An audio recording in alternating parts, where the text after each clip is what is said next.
porque os milagres confirmavam que ele era realmente de Deus. Em João 2:23, nós vamos ver que Jesus, em Jerusalém, na festa, fazia milagres, sinais, prodígios, maravilhas, e diz que muitos dentre o povo creram nele, vendo esses sinais acontecerem.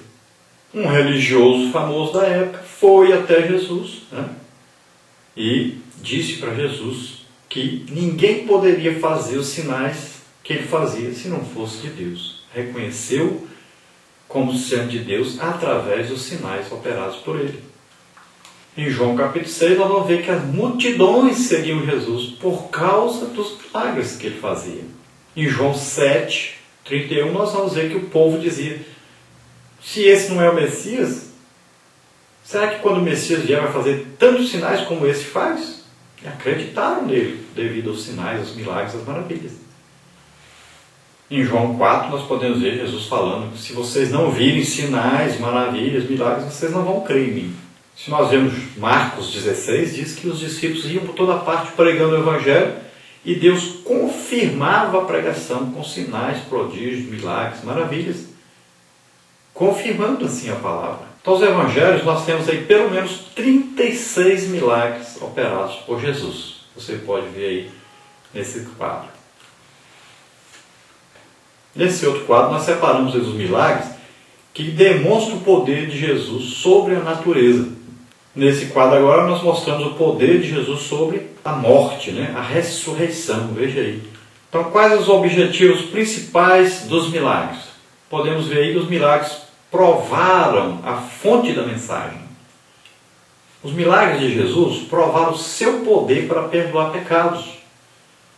O povo entendeu que os sinais introduziram uma nova doutrina. O Espírito Santo deu poderes miraculosos aos apóstolos para confirmar a palavra que eles pregaram. Paulo chegou a descrever então os milagres como credenciais do seu apostolado. E nós vimos aí em Hebreus capítulo 2 dizendo que Deus testemunhava, confirmava então o apostolado, o ministério, através de sinais, prodígios e vários milagres. Então já recebemos nas Escrituras tudo o que precisamos para servir o Senhor.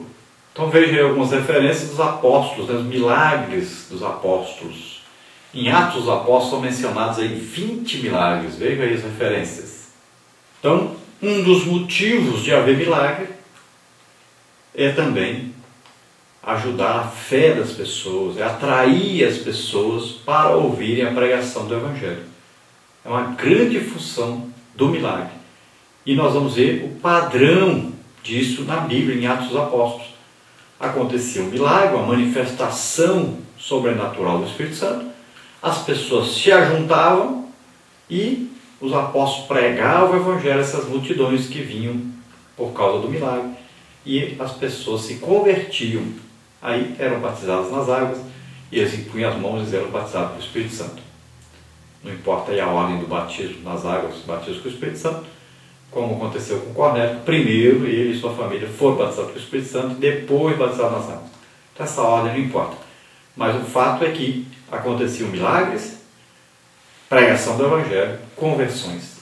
Então é muito importante esta operação de milagres, essa manifestação do Espírito Santo. Nós podemos ver aí milagres e dons que estão entrelaçados aí. Fica claro então que os milagres no Novo Testamento são operados pelo Espírito Santo no crente, e hoje temos mais variedade de milagres do que no Antigo Testamento. Pois, sob o ponto de vista pentecostal, podemos adotar todos os dons do Espírito Santo como milagres. Veja isso, os dons do Espírito Santo, e veja o que significa isso. O que é a palavra de sabedoria, aí o dom do Espírito Santo? Capacitação do Espírito Santo para ver o futuro. Exemplo disso, podemos ver aí Ágabo pegando a cinta de Paulo e dizendo o que ia acontecer no futuro. Palavra de conhecimento, a capacitação do Espírito Santo para saber o que ocorre em outra parte que não é onde estamos. Então, um exemplo disso nós podemos ver aí Jesus falando com Natanael: eu te vi debaixo da figueira. Discernimento de espíritos, nós podemos ver aí capacitação do Espírito Santo para ver no reino espiritual. Um exemplo disso é Paulo com aquela pitonisa, aquela mulher que adivinhava. E era um demônio que estava naquela jovem, Paulo viu isso. Depois podemos ver aí fé, capacitação do Espírito Santo para tornar possível o impossível. Exemplo, ressurreição de mortos. Podemos ver exemplo aí de Jesus, de Pedro, de Paulo, né? Ressurreição de mortos. Depois nós podemos ver o dom de maravilhas ou milagres, que é a capacitação do Espírito Santo para mudar a natureza das coisas. Aqui incluso todas as interferências de Deus no curso natural das coisas. Então, esse exemplo da nossa leitura de hoje, um coxo nasceu aleijado, ele nunca ia andar. Então é agir na natureza, era natural que ele nunca andasse. Então Deus agiu na natureza, isso é um milagre. Alguém que nasceu cego e é curado, isso é um milagre. Não é cura. Cura é quando a pessoa fica doente e é curado. Adquire uma doença e é curado. Já o milagre é quando a pessoa já tem, nasce com aquilo e a tendência, então, naturalmente vai ficar a vida inteira com aquilo. Aí já não é cura, aí é um milagre que está ocorrendo. É o agir de Deus na natureza, naquilo que seria normal, natural. Deus muda essa natureza. No Antigo Testamento nós podemos ver aí milagre, sol parar, mar se abrir, o rio, Jordão abrir, tudo isso então são maravilhas, milagres. Depois nós podemos ver aí curas, capacitação do Espírito Santo para curar doenças. E aí nós temos vários exemplos, Jesus, Paulo, Pedro, né? Vários exemplos na Bíblia. Temos aí a profecia, capacitação do Espírito Santo para trazer mensagens de edificação, consolação e exortação, vidas de Deus. Depois temos aí línguas, capacitação do Espírito Santo para se falar em diversas linguagens, sem se ter aprendido nenhuma delas naturalmente.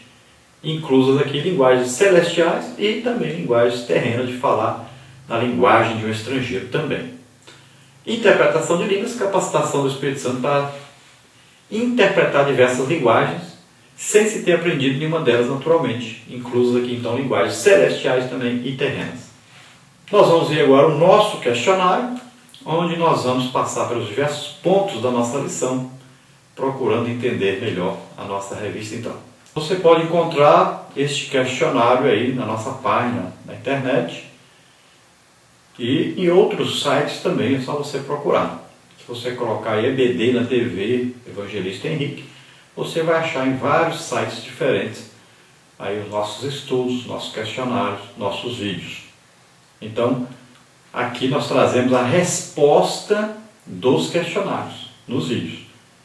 Lá no site nós colocamos o questionário sem as respostas marcadas.